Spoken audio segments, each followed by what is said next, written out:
So now in 2019, you earned the Certified Speaking Professional designation, which from what I understand is a really high honor in the industry. Tell It me about how is. that came about. Well, I went to the National Speakers Association conference and we sat into these different programs and they one of them was earning your CSP and I thought, I think this is really a good goal. I'm going to try it. So basically what it is, it takes 5 years to get. You have to do so many speeches every year. You have to make so much money every year. You have to have 30 referrals. You have to make a video. And then people that are actually in the National Speakers Association Hall of Fame have to watch your video and they have to decide whether you're going to get this award or not. So it's very hard because you have to keep track of every program. You have to have all these referrals. You have to make this, and it takes 5 years to get it. Nice. So you mentioned the Hall of Fame members voting for you. I assume is that a goal long term to be a Hall of Famer yourself? I would love to if it ever came about. I would love to. My personal goal was to get my CSP, but to be a Hall of Famer, you have to have other people refer you and so forth. But it would be an honor. Yeah, it would. So soon after Survivor ended, you also wrote your own book, Your Winner Within. That was your first book, right? So that talks about overcoming insurmountable challenges. How did the experience of writing that book help you process and apply the lessons you learned on Survivor to your new life? Well, when I speak and also the chapters of my book are 6 words: faith, attitude, determination, confidence, desire, and perseverance. And those are my 6 words that I talk about in my program.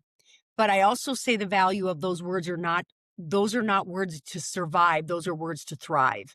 Because thriving is when you're faced with adversity and you can continue to keep going and not, just be sitting on that log. So what I did is I took those words and I turned them into chapters. So those are the chapters of my book. But I talk about Survivor in my book, but I didn't want to write my book as my speech because I wanted people to hear me speak, but then I wanted to, have the book as a referral to be like, okay, what else can we talk about attitude or what else can we talk about confidence? So there's a lot of personal stories in that book as well. So that's kind of how I you know, did the whole 2 of them by using those 6 words, but I didn't do them exactly the same. Okay. So so what inspired you to write the book in the first place? Did someone come to you and say, "You have a great story to tell, you should write a book about it?" Yeah, actually, nobody I did it on my own. I just decided I published my own book. I'm a self-publisher. I did the research and figured out how to do it. I have a company out of Tennessee that helped me lay it out, and they actually print it for me and everything. So I just kind of wanted to do it on my own, and that's what I did. And then I actually wrote my second book called Write Yourself a Note, and that's a self-help book. And then I just wrote my third book called 3 Step Stride, and that's about my hurdling career. Okay. So tell me a little bit about Write Yourself a Note. What is that about? The which one? Write Yourself a Note. What I did there is after every chapter, it's a self-help book. I just talked about confidence and I kind of brought some of things in my first book. But then after every chapter, you have to write yourself a note about what you learned from this chapter, how you're going to better yourself, and so forth.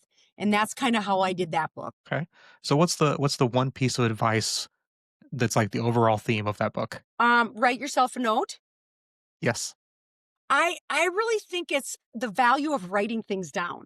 I journal almost every day, and I actually think writing has just kind of gone to the wayside because of technology. It's just too easy to type on your computer or send a text message. And so I just want people to know that when you write it down, 3 things happen. You think about it, you write it down, and you reread it. So it's really embedded in your mind 3 times. And it's so important to write things down.